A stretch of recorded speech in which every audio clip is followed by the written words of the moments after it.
Pemirsa, luka pada jasad Brigadir Yosua versi keluarga. Ini kami sampaikan kepada Anda plus gambarnya juga. Jadi di bagian-bagian ini tadi Bang Martin sudah bercerita bahwa sudah memberikan poin-poin kepada pihak dokter yang melakukan otopsi ulang. Jadi tolong diperhatikan poin-poin ini karena inilah luka juga yang ditemukan oleh pihak keluarga yang berbeda dengan hasil otopsi sebelumnya yang dikeluarkan oleh Polri. Begitu ya Bang ya kira-kira ya. Nah ini kita lihat ada luka robek bibir, kemudian juga tangan hancur, patah-patah, kemudian di kepala juga ada luka robek kepala, ada luka hidung, kemudian bekas tali di leher. Kalau tadi kami sebelum jeda memang pembahasannya baru sampai kepala.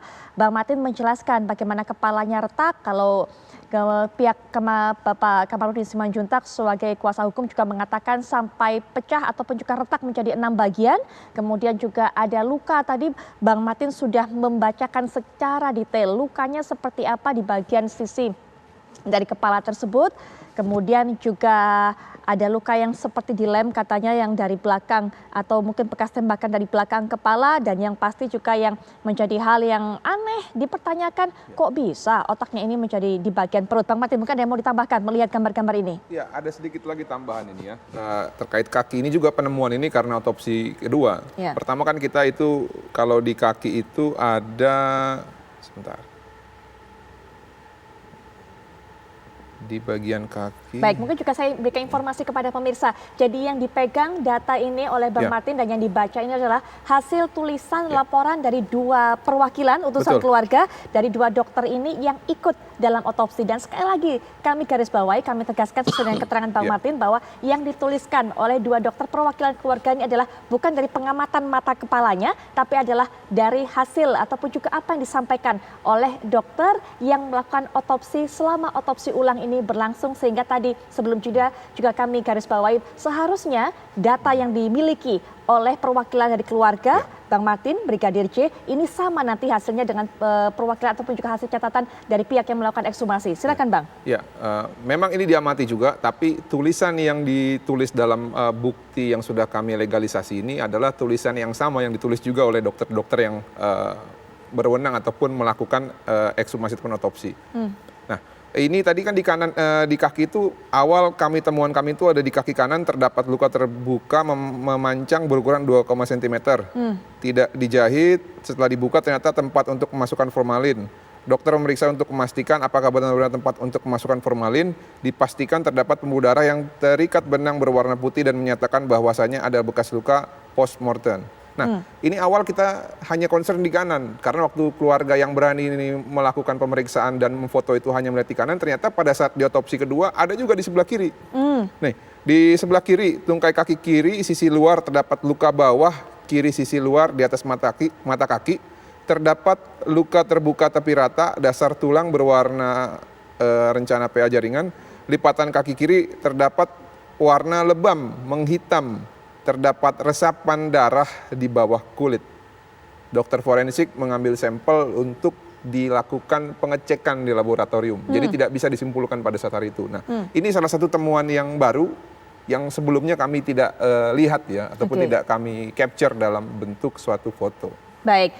Nanti Bang Martin akan jelaskan lebih lanjut lagi. Tadi sudah sempat menyinggung, ternyata catatan ini dilegalisasi, begitu ya Bang? Nanti mungkin bisa dijelaskan, Pak Ahyar juga mungkin bisa memberikan pandangan mengenai hal ini, bagaimana catatan dari pihak keluarga yang telah dilegalisasi. Tapi kami juga mengundang narasumber berikutnya yang bisa bergabung dengan diskusi ini walaupun hanya lewat telepon, yaitu Komjen Pol Purnawirawan Ito Sumardi. Assalamualaikum warahmatullahi wabarakatuh. Selamat malam Pak Ito Sumardi. Wabarakatuh Mbak Putri. Baik, Pak Ito, ini ada beberapa hal ataupun juga temuan-temuan baru dari hasil otopsi ulang yang dilakukan Rabu lalu. Mungkin punya pandangan Pak mengenai hal ini Pak? Yang pertama, tentunya kita perlu mengetahui dan memahami apa tujuannya dilakukan otopsi. Otopsi itu kan ingin mengetahui faktor penyebab terjadinya kematian tersebut dan juga waktunya kapan. Kemudian kedua, di dalam pelaksanaannya, otopsi ini dilakukan harus memenuhi kaidah-kaidah atau prosedur yang dilakukan oleh ahlinya. Ya, kemudian setelah ditemukan beberapa penyebab dari faktor kematian ini, kemudian dilakukan analisa. Analisanya ini juga berdasarkan hasil daripada pengetahuan ahlinya ya, ahli otopsi dituangkan dalam bentuk visum et repertum atas nama undang-undang atau pro justisia yang akan digunakan di pengadilan. Jadi menarik yang disampaikan oleh rekan saya Bang Martin ya, bahwa hasil otopsi yang kedua yang memang dilindungi oleh undang-undang ya, itu dalam pasal 135 KUHP, itu hasilnya nanti ini tentunya kita masih belum bisa mengambil kesimpulan. Karena nanti dokter yang melakukan ekshumasi ini akan membuat kesimpulan berdasarkan analisa ya. Mengapa peluru lubang ini dari mana, kemudian jaraknya, kemudian apakah ada kaitan dengan lubang lain, apakah mungkin sayatan-sayatan ini berasal dari apa. Nah, itu yang nanti akan dicocokkan dengan hasil otopsi yang pertama. Sehingga mungkin kita pun, saya pun terlalu dini kalau saya mengatakan mungkin kalau nanti ada kelainan atau hal-hal yang berbeda. Kalau nanti ada hal yang berbeda, tentunya ini kasus ini akan berkembang. Tapi kalau hasilnya nanti adalah sama, tentunya kita harus bisa menerima karena dilakukan oleh orang-orang yang profesional ya. Jadi di sini dilakukan ekshumasi ini dalam rangka janji daripada Kapolri untuk membuka kasus ini agar transparan, akuntabel dan sudah menjadi atensi publik ya. Saya kira demikian Mbak Putri. Baik, mungkin Pak Martin juga bisa dilanjutkan tadi, melegalisasi catatan ini seperti apa upayanya? Ya, jadi gini, tentunya di dalam alat bukti ya, dalam hukum acara pidana itu kan ada selain keterangan saksi dan keterangan ahli itu juga ada alat bukti surat. Nah, adapun kami sengaja mencatatkan dan juga dalam bentuk surat ya dan dilegalisasi ini adalah untuk just in case saksi-saksi ini berhalangan ya, dalam tanda petik ataupun terjadi sesuatu yang tidak kita inginkan. Karena sebegitu besar perhatian publik terhadap kasus ini, setiap step-step yang kami lakukan itu kami perhitungkan dengan matang.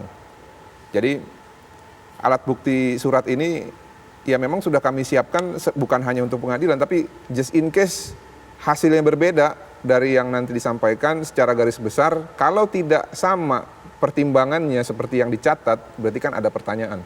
Oke. Itu aja sih.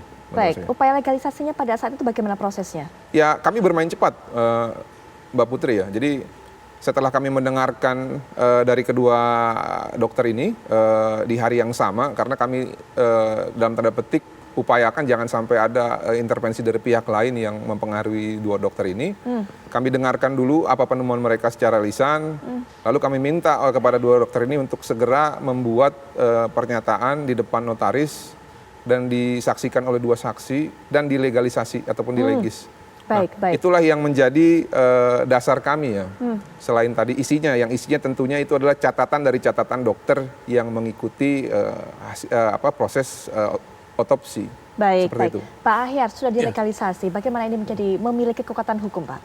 Iya, ini tentu itu salah satu upaya dari pihak penegak hukum yang mungkin maksimal yang bisa mereka lakukan untuk katakan Pak Martin tadi jaga-jaga. Tinggal mungkin yang bisa nanti menjadi diskusi atau perdebatan siapa yang melegalisir. Dia akan jauh lebih kuat kalau menurut saya kalau dokter yang ditunjuk yang sebagai yang melakukan otopsi ulang ini mereka yang melegalisir tentu daya buktinya akan berbeda. Kalau yang dilegalisir kepada hadapan notaris. Notaris mungkin saya nggak tahu ini dilegalisir, dia daftar saja, dia hanya mengatakan memang si A bertanda tangan di hadapan dia. Dia hanya kira-kira begitu, Putri, memberikan keterangan, memang si A memberikan keterangan, tapi legalisir ini tidak membenarkan isinya. Nah ini bedanya tadi, kalau itu dibuat oleh orang yang mengeluarkan, tentu dia bukan hanya isi yang disalinkan, ini adalah sesuai dengan apa yang kami buat. Ini antara lain bedanya nih. Kalau yang satu yang pergi ke notaris itu adalah didaftarkan nanti di dalam daftar, ada daftar sendiri, legalisasi, ada beberapa hal istilahnya di situ. Itu adalah membuktikan bahwa kebenaran tanda tangan orang yang bersangkutan, yang pada bersangkutan. Nah ini mengenai masalah isi tentu nanti bisa juga akan diperdebatkan, akan berbeda kalau misalnya dari dokter yang melakukan otopsi membenarkan itu tadi sehingga kekuatannya sama dengan catatan yang dibuat oleh dokter itu. Jadi baik, kekuatannya saja nanti ini. Baik, Tapi baik. mungkin ini yang bisa dilakukan oleh pihak penasihat hukum. Tentu apapun pastilah mereka lebih paham Ya, ya. seminimal apa. Inginnya tentu kan bisa maksimal, Betul, paling betul. dapat enggak minimal pun mungkin itulah yang bisa dilakukan. Iya, saya itu yang kira. kita soroti Bang Martin, kekuatannya. Nah, bagaimana kemudian tadi mendengar pandangan dari Pak Ayar Salmi? Iya, tadi yang disebutkan oleh Pak Ayar Salmi, saya pikir setuju ya. Kalau untuk kekuatan dari ataupun legitimate-nya, hasilnya itu memang ahli yang memang ditugaskan. Kalau kami ini kan bukan ahli, ya, dalam artian yang kami tugaskan ini bukan ahli yang ditugaskan, tapi dia kami delegasikan untuk mengikuti prosesi otopsi ulang. Nah, namun menurut keterangan dari yang kami delegasikan ini, kedua dokter ini, mereka menyatakan bahwa catatan yang dicatat itu catatan yang sama yang dicatat oleh dokter. Baik, baik, baik. Nah, setidaknya ini adalah antisipasi kami. Betul. Nah, masalah pembuktiannya kuat atau tidak nanti di pengadilan atau seperti apa itu memang kita lihatlah nanti ya. Tapi memang kalau kita mengikuti timeline yang disampaikan oleh dokter forensik ya melalui Pak Ade, Pak Ade kan mengatakan paling cepat 2 minggu, paling lambat 4 sampai 8 minggu. Nah, kami ini kan tidak bisa dalam artian menunggu selama itu ya.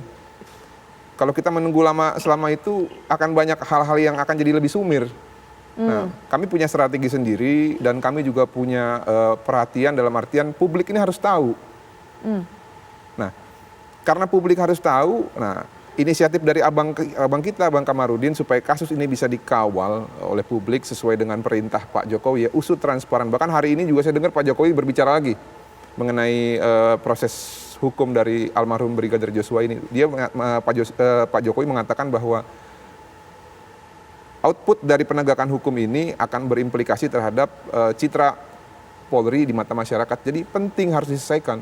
Oke. Lalu Kapolri juga mengatakan bahwa semua pihak memiliki hak untuk mengawasi proses otopsi maupun penegakan hukum ataupun pelaporan yang dilaporkan oleh kuasa hukum terkait adanya dugaan pembunuhan berencana. Jadi ya inilah kita gitu loh. Oke. Inilah Baik. kita menjalankan perintah dari ketiga lembaga negara ini. Baik, baik. Dengan adanya seruan dari Pak Jokowi lagi, Pak Ito, bagaimana kemudian pengaruhnya terhadap proses penyelidikan yang berjalan? Akankah semakin cepat untuk bisa membuka semua tabir ini? Nanti mungkin Pak Ito punya pandangan tersendiri, tapi kita akan jeda dulu. Kami akan kembali membahas mengenai hal ini saat kami kembali. Saat lagi.